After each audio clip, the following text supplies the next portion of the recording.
लाल रंग की चांदनी ओढ़ा करके, गले में माला पहना करके चमकाए पड़े हैं। इंद्र अपने सफेद रंग के हाथी को रगड़ रगड़ के धो रहे हैं। बगल में यमराज करिया भैंसा लेके खड़े हो गए। यमराज देखे इंद्र का वाहन व्हाइट, हमार ब्लैक। बोले मैं डबल लगाऊंगा शैंपू। इंद्र बोले तुम शैंपू से नहला दो, ये काला काला रहेगा, गोरा नहीं होगा। कुबेर के पास पुष्पक विमान है, हवाई जहाज। वो पुष्पक विमान में लड़ियां लटका रहे हैं। कोई बकरे को सजा रहा है, कोई मगर को सजा रहा है, लेकिन किसी भी देवता को चिंता नहीं है कि जेकरी बियाहवा में चले के बाद उनकरा के सजाई। कितने बजे बारात निकलनी है? 5 बजे। 3 बज गया शाम का। बाबा बड़े आनंद में बैठे हैं, लेकिन बाबा के गण भृंगी श्रृंगी परेशान। गण बोले प्रभु एक भी देवता आज आपको सजाने नहीं आया। शंकर जी बोले अपना से टाइम मिलेगा तब न हमारी याद आएगी, सब अपने में बिजी हैं। प्रभु आप ऐसे चलिएगा, आपको सजाएगा कौन? शंकर जी बोले देखो यदि देवता यहां आ भी गए ना तो वो मुझे सजा नहीं पाएंगे। क्यों? शंकर जी बोले मेरा श्रृंगार वही कर सकता है जो मेरे मन को समझता है, और शंकर के मन को, उनके गणों को छोड़कर दूसरा कौन समझता है। इसलिए आप लोग मेरा श्रृंगार करिए। बाबूजी यदि आप शंकर भगवान के गण होते, मान लीजिए, और शंकर जी बोलते आपको कि हमको सजाइए, तो ये बात सुनकर आप प्रसन्न होते कि टेंशन में आ जाते? प्रसन्न हो जाते ना आप लोग? सब प्रसन्न हो जाते, लेकिन बाबा के गण टेंशन में आ गए। काहे? जैसे बाबा है वैसे उनके गण है। साल में 1 दिन गण नहाते हैं बस, मकर संक्रांति के दिन। जो आज तक कभी अपना मेकअप नहीं किया, उसको जीवन में पहला टेंडर मिला, वो भी दूल्हे का। इन गण को पता ही नहीं कि कजरौटा से काजर लेके आंखी में लगावल जाला कि कपारे पर लगावल जाला। हम एक बार उड़ीसा में राम कथा गा रहे थे बहुत पहले। मेरी वो संभवतः दूसरी या तीसरी राम कथा थी, आप उसमें नहीं थे अभी। तो जो यजमान थे ना, यजमान ठाकुर जी की सेवा करने, आरती करने वाले, तो आए, मैं व्यासपीठ पर बैठा था, तो वो चंदन मुझे लगाने आ रहे थे, लाल चंदन श्री उंगली में ले करके। तो सामान्यतः कोई चंदन लगाता है तो हाथ पीछे शिखा पे रख लेते हैं, तो हम अपना हाथ पीछे रख लिए, तो उनको लगा हम कह रहे हैं कि पीछे लगाइए।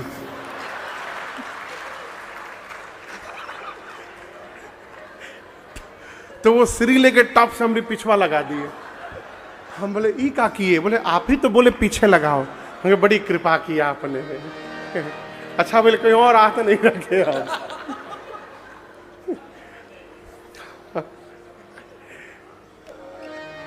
बाबा के गण कभी अपना श्रृंगार नहीं किए, वो बाबा का श्रृंगार क्या करेंगे? शंकर भगवान बैठ गए और बाबा के गण उनका श्रृंगार प्रारंभ करते हैं। आइए बाबूजी, ये जो पट लगा है ना चित्रपट पर कपड़ा, इसको उठा दीजिए एकदम। ये गणे है ना, बाबे के गण समझिए।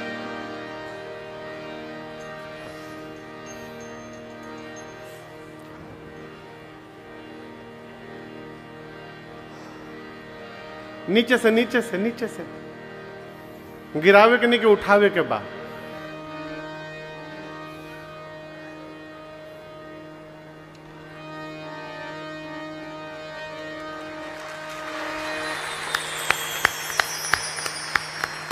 थोड़ा ठीक से बजाइए। प्रारंभ किए। गण ये सोच ही नहीं पा रहे कि कहां से शुरू कल जाओ, कहां से प्रारंभ करें। सबसे पहले जटाओं पर दृष्टि गई। शिव जी की जटाएं बिखर गई थी। गणों ने कहा जटाओं को समेटा जाए।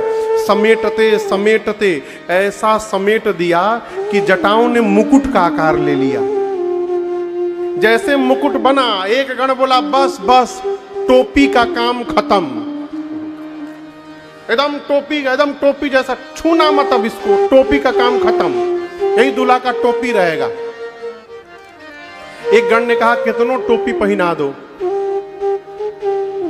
जब तक दूल्हा मौर न लगाए तब तक दूल्हा कैसे कहलाएगा। मौर समझते हैं ना, बोलिए, यहां रायबरेली में लगाया जाता है, ऐसे उठा रहता है, सामने लड़ियां झूलती रहती हैं। शंकर जी बोले क्या हुआ हो? बोले बाबा मौर की व्यवस्था नहीं हो पा रही है। बोले मौर का है? बोले कुछ नहीं प्रभु, केवल once in a lifetime, एक रात, एक बार पहनना है, एक रात के लिए पहनना है। बोले सवेरे सवेरे गंगा जी में विसर्जन।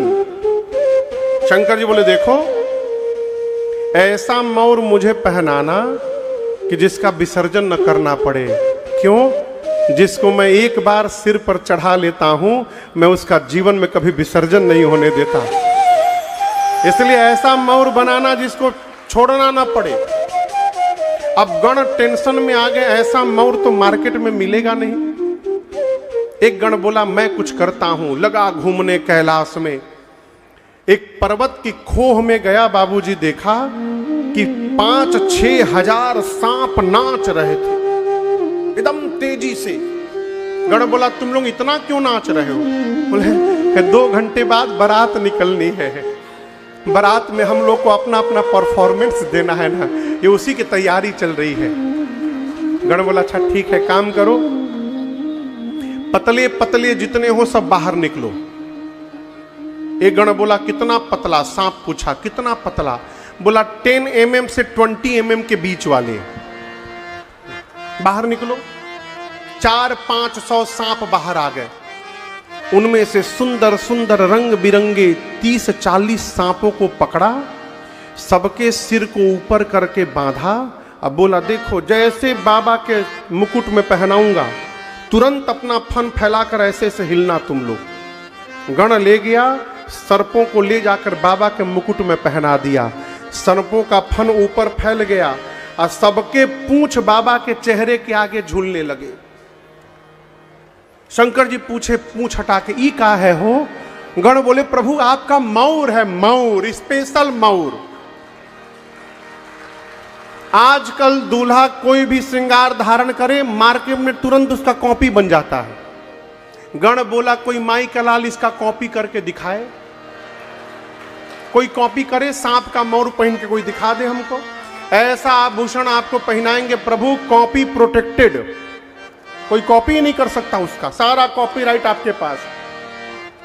सांप का मौर पहना है सब। अब कान में कुंडल, कुंडल कंकण पहिरे कान में सांप का कुंडल बना, सोने का नहीं, सांप का, गोल्डन कलर का सांप।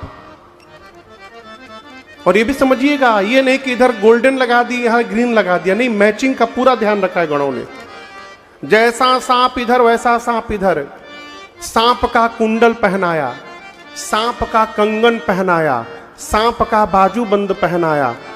एक गण बासुकी सर्प को लेकर सीने पे लपेटने लगा। शंकर जी बोले यहां काहे लपेट रहे हो? प्रभु आपका जनेऊ है, जनेऊ, यज्ञोपवीत, सांप का यज्ञोपवीत बना। सिर से पांव तक बाबा सांप से सज गए। एक गण ने कहा कि अरे फेशियल नहीं हो पा रहा है, कम से कम पाउडरे हो ही जाए एक बार।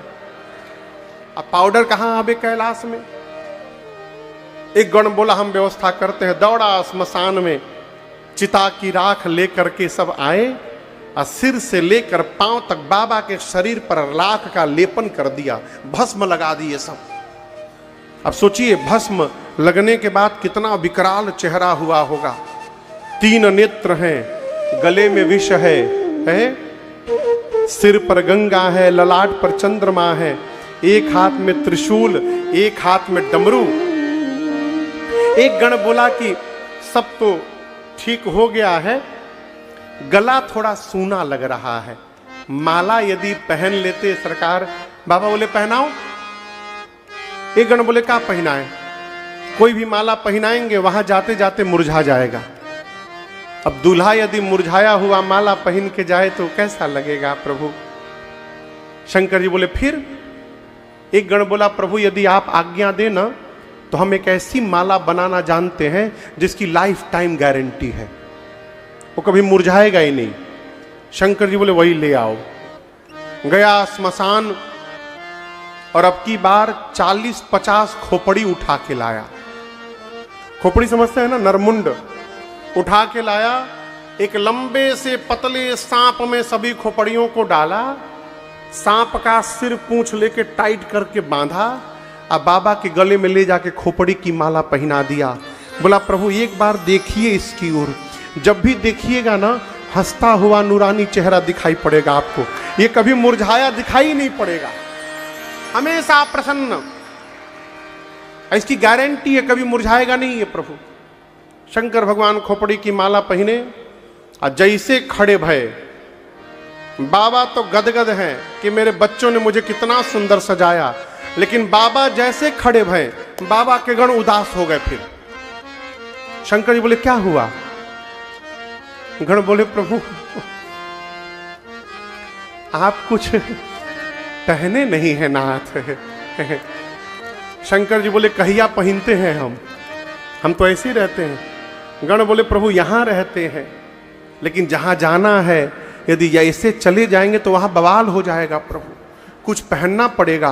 क्या पहनाया जाए? गणों ने कहा कि जिस पर आप बैठते हैं ना उसी के लेकर लपेट देते हैं। गणों ने उठाया बाघंबर, कमर में लपेटा, लपेट के जैसे पीछे हटे वो खुल के गिर गया। और वो बटन तो था नहीं कि अटक जाए।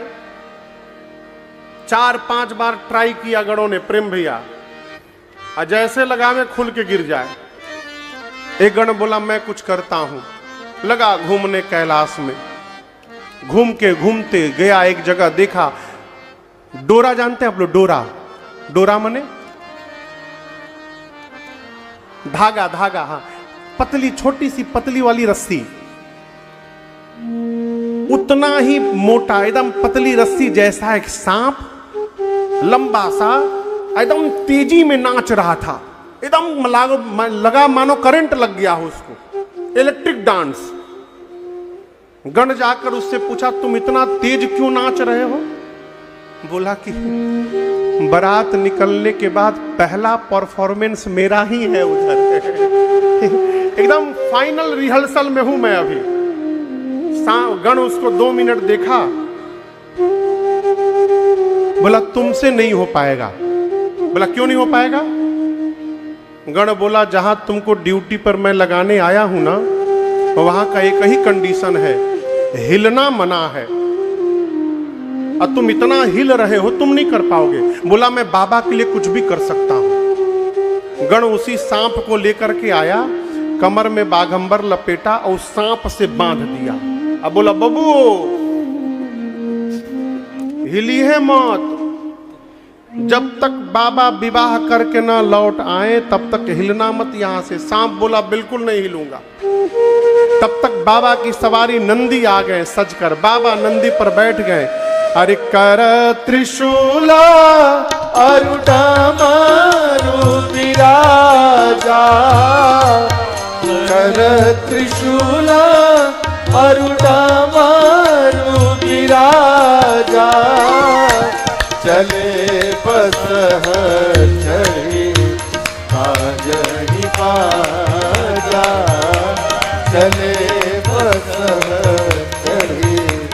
बाबा के गण बोलने लगे, बोलो बम बम बम, बोलो बम बम बम, बोलो बम बम बम, बोलो बम बम बम, बोलो बम बम बम, बोलो बम बम बम, बोलो बम बम बम, बोलो बम बम बम।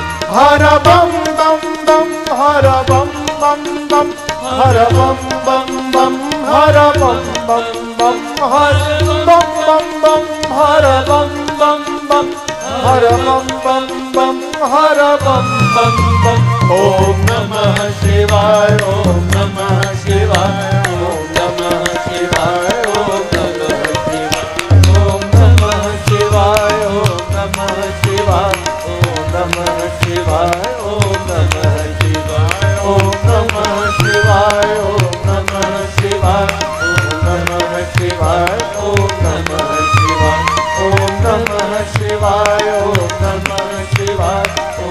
नमः शिवाय, ओम नमः शिवाय। बाबा, नंदी, भृंगी और श्रृंगी, ये चारों लोग नाचने लगे।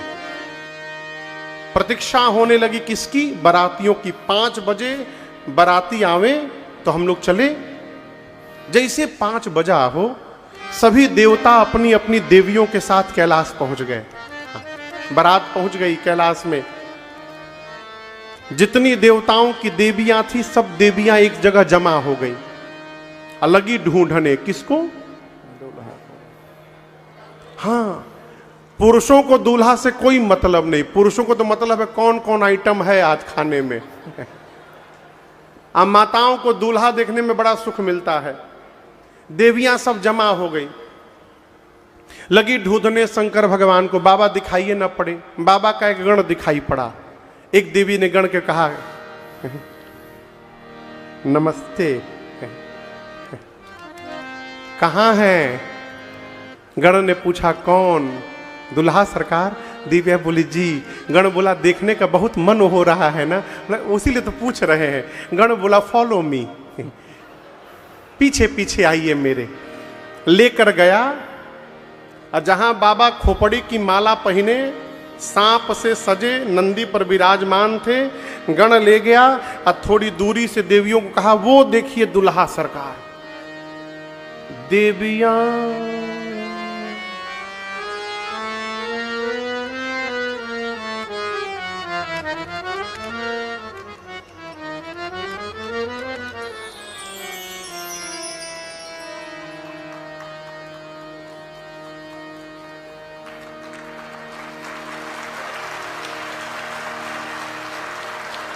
गण पूछा, का भइल? एक देवी बोली, खो खो खो। गण बोला, हाँ हाँ बोलिए बोलिए। खोपड़ी की माला पहने दूल्हा? वही तो दूल्हा है असली, वही दूल्हा है। देविया बोली, ऐसे दूल्हे के लिए भी दुल्हन है? कौन बाप अपनी बेटी का विवाह कर रहा है इसके साथ? He is very dangerous. देवियों की ये बात शंकर भगवान को सुनाई पड़ गई। बाबा गणों से पूछे, ये किसकी आवाज आ रही है? शंकर भगवान के गण बोले, प्रभु, आपकी सुंदरता विश्व में फैल गई है। आज भीड़ लगी है आपको देखने के लिए, भीड़। एक बार अपन चेहरा दिखाइए प्रभु। शंकर जी तुरंत सांपों का पूंछ हटाए और जैसे बाबा देखे, सब देवियां छोड़ के भाग गई। दौड़ के भागी देवियां जाकर देवताओं को बताई। देवताओं का चेहरा उतर गया। इंद्र के पास पवन देव आए। जाकर पवन